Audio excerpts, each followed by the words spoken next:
Once upon a time, in the heart of the Whispering Woods, a rumor began to spread like wildfire. It all started when Benny the Bunny, known for his big ears and bigger imagination, claimed he had seen a terrifying monster near the old oak tree. It was huge, with glowing eyes and sharp claws. Benny exclaimed.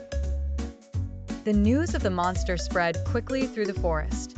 Birds chirped about it from the treetops, squirrels chattered nervously, and even the wise old owl, Oliver, raised an eyebrow. As days passed, the rumor grew. Some animals said the monster had fiery breath. Others insisted it could disappear.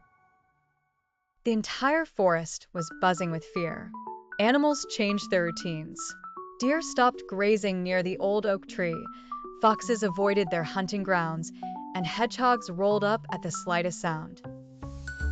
Even the sunniest parts of the forest seemed darker with the shadow of the monster hanging over them. One day, a brave little mouse named Millie decided she had had enough of the fear.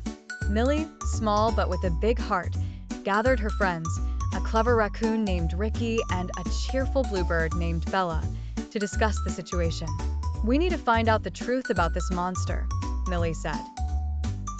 Ricky nodded. "We should investigate and see if this monster is real or just a figment of Benny's imagination." Bella flapped her wings excitedly. "Let's do it. We'll be the bravest adventurers in the forest." The trio set off towards the old oak tree, where the monster was last seen. As they approached, the forest seemed eerily quiet. Millie led the way, her whiskers twitching with anticipation.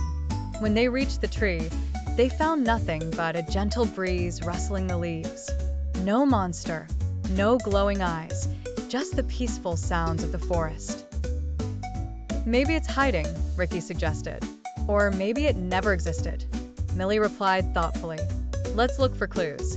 The three friends searched high and low, but all they found were some fallen leaves and a few acorns. Just as they were about to give up, Bella spotted something shiny. "Look," Bella chirped, pointing with her wing. It was a pair of old, broken glasses. Millie picked them up and examined them closely.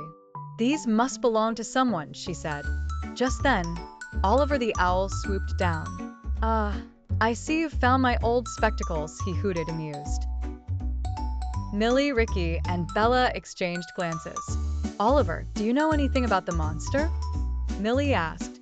Oliver chuckled softly. "Oh, my dear young ones, there is no monster. Benny must have mistaken my glasses for glowing eyes in the moonlight. And as for the claws, perhaps shadows of branches." The trio sighed with relief, their fears melting away like morning mist. They thanked Oliver and hurried back to the other animals to share the news. As word spread that the monster was a misunderstanding, the forest returned to its lively self. Deer grazed, foxes resumed hunts, and hedgehogs uncurled. Benny the Bunny apologized for his wild imagination, and the animals forgave him, grateful that the forest was safe once more.